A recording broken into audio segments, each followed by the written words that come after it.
What's up, everybody? This is Mike with Mike Knows. I'm about to do a reaction to just the dark side of the injuries of the NFL. It's a nice video from Flimlo Rap. You know what I'm saying? This is a live reaction today, and I need y'all to like, comment, and subscribe to this video to help me get into the algorithm. Try to grow this channel a little bit. With that being said, I want to still give another shout out to Flimlo Raps for this video, and let's get right into it. Video was inspired by the tragic passing of Rondale Moore, who, according to early reports, took his own life. Many people speculate that this tragic move was brought on at least in part due to the chronic injuries he's had to deal with. Chronically injured athletes deal with some real dark issues and is almost always made light of until it's too late. Then people take notice. Just to be clear, when I say chronically injured, I just mean an athlete who's repeatedly injured. And I don't mean nagging injury. I'm talking about the guys who have to constantly stare down the dark path of rehab while missing extended periods of time. You might find it strange that somebody could be driven to these depths based on a few injuries that they can recover from. They could most likely still walk and live a pretty normal life. So some people might sit back and say, what's the big deal? Imagine how you'd feel seeing a bird that's lost its wing. Well, I was a football player coming up, and I know how I feel to be injured and just your mind playing tricks on you. Will I ever get back out of there? Will I be the same? All them kind of things. So I get what he mean by, you know what I'm saying, that dark path of recovery, because I know, you know what I'm saying? So before you judge, you know what I'm saying, being an athlete, being injured, you go through some things. So let's get back to it. Its ability to perform the way it was designed has been artificially interrupted. Even in birds, wing clipping creates psychological problems. The research shows that within 48 hours, the stress hormones spike and stay elevated for weeks. And that sustained elevation mirrors a depression-like state within birds. So imagine humans. Different types of birds get hit harder psychologically when losing their wings. And guess what the variables are? How well they use them and how often they use them. Dr. Justin Ross, a clinical psychologist who specializes in athlete wellness, said, when an athlete loses the ability to train or compete, there's real aspects of grief that come along with it. He goes on for a while, but what he says is essentially athletic injuries create a chain reaction of loss that go a whole lot deeper than just physical. On the surface, it looks simple, but if you keep digging down, you'll start to find that it strips away a sense of community, purpose, goals, and the worst of all, it strips away identity. And that's one thing about athletes, because we put all our everything into the sport. We put our time, our energy away from families, all that. And to get injured and you feel like all that time wasted, and it's your identity. This who you are. All you know is this. You put everything into this for it to work. And for you to get injured, that mental health is real. And I'm telling you, it will affect you. So before again you judge, just think about that. I discuss aspects of this in videos about Andrew Luck, videos about Joe Burrow. I've been talking about this for years. So when I came across the Rondale Moore tragedy on my timeline and I looked at his injury history, it's the first place my mind went. But assuming chronic injury played a major role in this tragedy would mean that this is the most severe case yet. I'm sure there were other factors, and while we'll probably never know the full depth of it, I'm sure more details of things will come out. But for today, I want to discuss it from the standpoint of what chronic injuries can do to an athlete's mental state. What you're looking at is Rondale's final. Before he get into it about Rondale Moore, I just want to say RIP to Rondale. Tell his family, you know, I hope his family is getting through this and, you know, staying strong, and, you know, just keep his family in your prayers, because, you know, mental health and, you know, taking your life is a serious thing. So I just want to say RIP to Rondale and hope his family's doing well. Time getting carted off. He probably knows it's over. Does this not look like a man who's experiencing grief, anger, sadness? Bro, it's all there. But let's back up for a minute and walk you back to this moment so that we can get a better understanding of what he might have felt. Rondale Moore burst into the college scene as a freshman, 1,258 receiving yards and 12 touchdowns. That put him atop of all the freshman receivers. This put him above names like Jamar Chase, Amon-Ra St. Brown, Jalen Waddle, Justin Ross. To show you how cold this season was, bro, let's take it up a notch. If you took away all 1,258 receivers, that's a very elite class that he just named. A very elite class. So put in perspective, he was the top dog. So he was on top of the world. He was on top of the world. He felt like he is the man. So you gotta put that in perspective. Think about it as this video continues. Receiving yards, he would still have just under 1,000 all-purpose yards and 2 touchdowns. When we go ahead and combine those stats, we get the only true freshman that I could find to win the Paul Hornung Award. This award is a big deal as it goes to the most versatile player in college football. Dude's future just radiated with possibility, but over the next 7 years, he would never have the opportunity to return to his freshman form. And this was all due to chronic injury that unfortunately got progressively worse. His sophomore season opened up with a 13 reception, 220 yard performance. Unfortunately, that would stand as over half his yards for the entire season. That's because he battled a hamstring injury for the vast majority of that year. It's frustrating, but it's just 1 year derail. That alone don't lead a player to a moment like this. The next season, Rondale pulled his hamstring again. Played a total of 3 games that whole season. Just like that, bro, his college career was over, as he never got anywhere close to that freshman performance again, all thanks to injury. He gets to the league and his hamstring issue follows him throughout training camp and into the season. So he's not really able to go full speed in training camp, and he missed the first 3 games of his rookie season. That sucks, but at this point, we're doing okay. Year 2, he's still not at full speed. Starts the year off again, missing the first 3 games. Finally, he gets back, plays 8 games, but then finishes the season on injured reserve. So in year 2, he got a half a season. Still no training camp, barely having time to get his footing in the league. But then finally in 2023, he was healthy enough to play a full season. And I say healthy enough because I don't know how truly healthy he was, because I do find it interesting that he was able to play the full season but had worse stats than he did in his previous 2 abbreviated years. I don't know for a fact, but something like that suggests. So that lets me know he just played through the injury. He just, because he wanted to play a full season because he was scared he was going to get cut.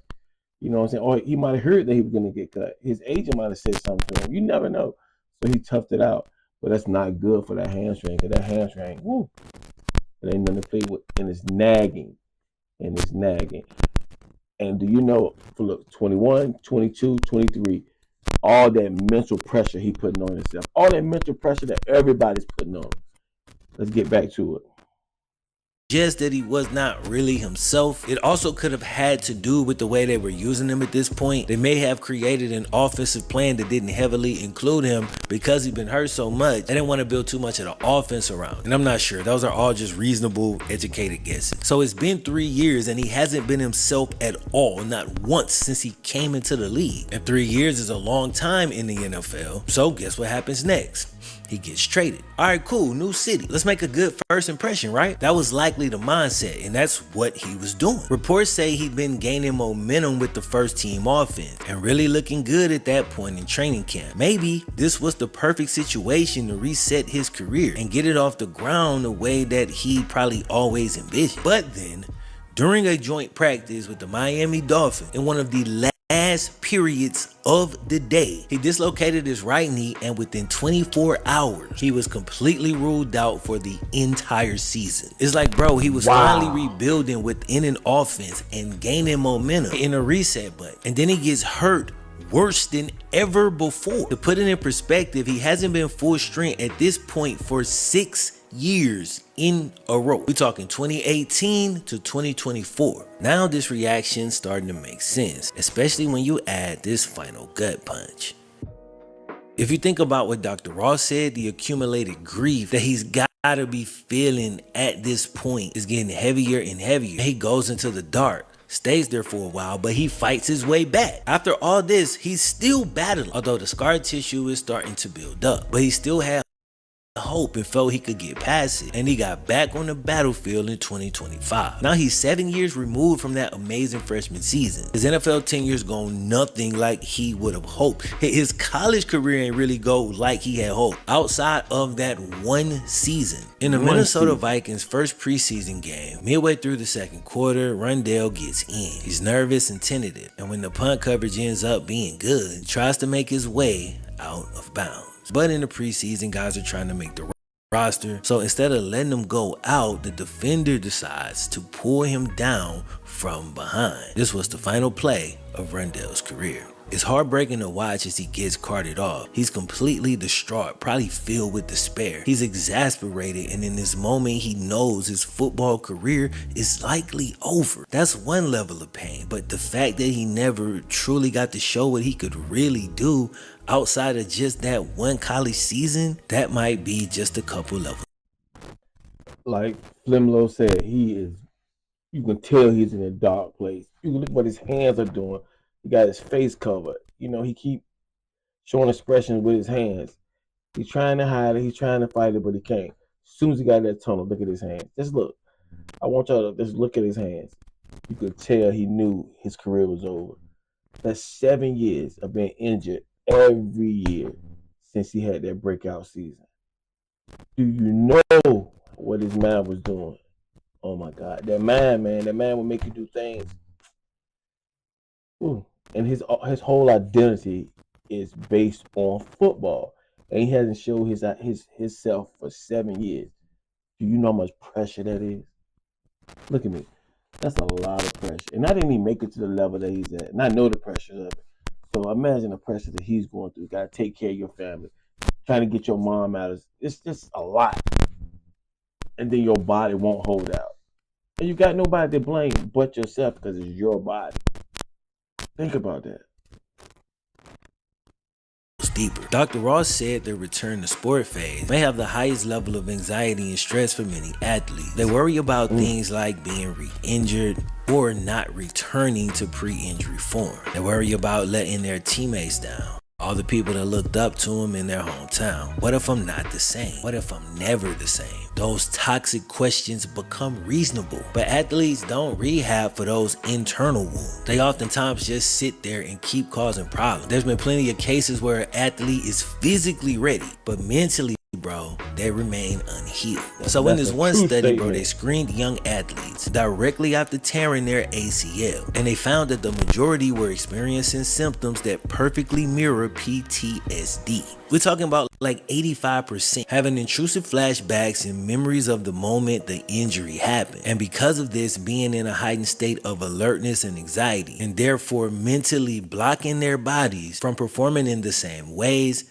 that they used to. A lot of times this causes us to start landing different, we start falling different. A lot of y'all have probably experienced it. It just hits a lot harder when you're that good, because the more you identify as an athlete, the harder it hits. So if you're that good, you're in the league, being an athlete's your career. And I wish it wasn't this way, but the truth is a lot of times being an athlete's your life, or at least such a huge chunk of it that when it's taken away, you lose yourself. But imagine coming back and pushing through those fears. You push them fears down as much as you can and get yourself back to the point where you can take flight. But then suddenly, bro, the unthinkable happens. You get injured again on the first play, immediately starting that process all the way over again, and you didn't even get the reward. You see what I'm saying, bro? The last time you was digging out of that hole that was deeper than it had ever been, the only thing that kept you going was the hope that once you finally got out, you would have built the strength it takes to stay out. And before you can even walk on solid ground, you immediately fall right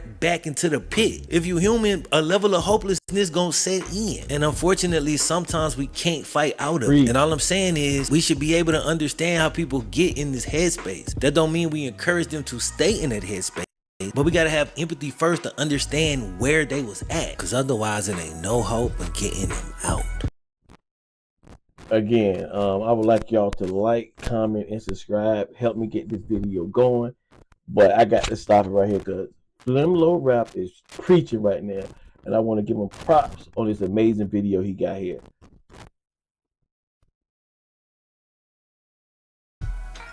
To fail is one thing. To never have the talent in the first place, yeah, that's one thing. But to have it and never be able to express it, that's gotta be one of the most painful things a human can endure. One sports psychologist put it like this. He said, injured athletes are often ill prepared, if not completely left in the dark, when it comes to the emotional and psychological aspects of injury and recovery. He says the secondary trauma, the psychological hit, can be as challenging as the injury itself. Athletes are way more likely to suppress, ignore, or refuse to confront the psychological side of the equation. You know, athletes are trained to push through pain, and it's a ton of value in that. And when I talk about this stuff, I don't talk about it from a place that we're gonna just find this perfect balance. I talk about it from a place of being frustrated that we're not even trying though. See, everybody places physical pain above mental. I pretty much look at them on an even playing field. And in the case of athletes who are chronically injured, they can even work together. And yes, when he as an athlete, I say the mental is worse because you're thinking about how you're gonna play. You're thinking about the plays. You're thinking about are you gonna play? You're thinking about are you gonna play well? You're thinking about am I gonna get injured again? You're thinking about am I gonna be able to take care of my family? You're thinking about am I gonna make it to where I'm trying to get to? You're thinking about am I even good enough to be out here? You're thinking about all those things, and then on top of getting injured. So I put the mental a little bit above the physical because that mental ain't right. You're not gonna play at your best because your mind ain't there. Together to make things tough. Studies show that athletes dealing with depression and anxiety actually took on average 70 days longer to recover from the same injury as athletes who are in a good mental space. And we can infer that the more you get injured and have to constantly go through the rehab process, the worse your mental space is probably gonna be. And what about this aspect? When guys retire from sports, whether they stopped after high school or went on to have a Hall of Fame career, the one thing most people miss is the camaraderie, the relationships you build being part of a team. When football is over, many guys find themselves isolated, and the isolation alone has led to many tragedies in the past. The chronically injured athlete goes through the same thing on top of everything else that he's dealing with. He's separated from his teammates most of the time, and the best he can hope for is some other guys in rehab going through a similar process around the same time. But that funny thing that happened in practice don't hit the same when you see it in the group chat but you wasn't there. And it can be real easy at that point to start kind of feeling like you on the outside. When your teammates go on a road trip, most rehabbing players don't travel. So you combine all the psychological stuff we already talked about. That feeling of isolation stretched over multiple years is not a good thing. It gets to a point where it's more painful to hear about what you missed out on than it is to just avoid talking about it at all. But your football friends, that's all they talk about. Even when they talk about something else, they reference football. And then when you're doing this as a professional, you gotta worry about your job getting taken. That's on top of all the other stuff. Cause when the next man up is replacing you, I gotta imagine that would hit a little different. My point is, chronic injuries don't just break down bodies, they break down minds, they break identity. So when you're dealing with an athlete who's chronically injured, a little sensitivity would go a long way. And that alone is not gonna fix the problem. Right now, I'm just trying to say, don't add to the problem. Just like I talked about in the CTE video, just like I talked about in the chronic pain video, as fans, we really don't have an excuse to be ignorant to these things. The information is out there. If you don't want to go find it, you got somebody like me that's going to introduce it to you. Football players choose to play football. Make a lot of money, but there's a lot of risk involved. But I just want to challenge people to start seeing life through a lens of similarity, because there's so many parallels. Just because people have a public job, that don't mean you get to say whatever you want to them. A lot of times it means that in private moments, they have to deal with certain things that you could not imagine. And it works the other way. If you lead a completely different life than a pro athlete, then you have to deal with certain things that they probably never think about. So the way you find the empathy is simple. Think about the things that they have no idea you deal with. Realize the same issues you got that they can't understand.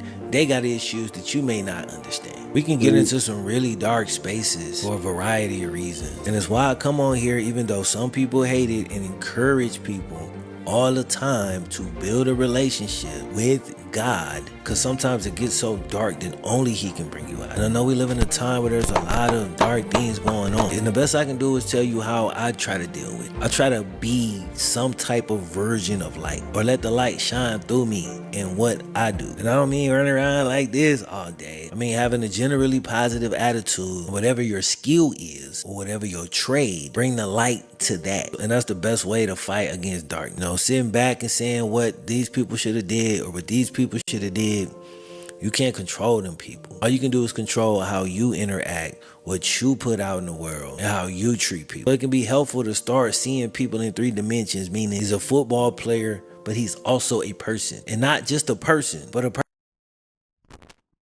Yes, this is Mike Knows, and we're gonna end this video here. I want to give another shout out to Flimlo Raps, because he did an excellent job on this video. But again, I want to just send my prayers to Rondell Moore's family, and just when you see an athlete going through what they're going through, you know what I'm saying? Sometimes it's just say, "Are you doing all right?" Just ask them. Family members, friends, people that say they love you. If they're not asking those type of questions, maybe you need to think about, are they really your friends? But if you got an athlete in your life and he's going through something, ask him, is he okay? Because the mental pressures of being an athlete will break you down. And I know for a fact.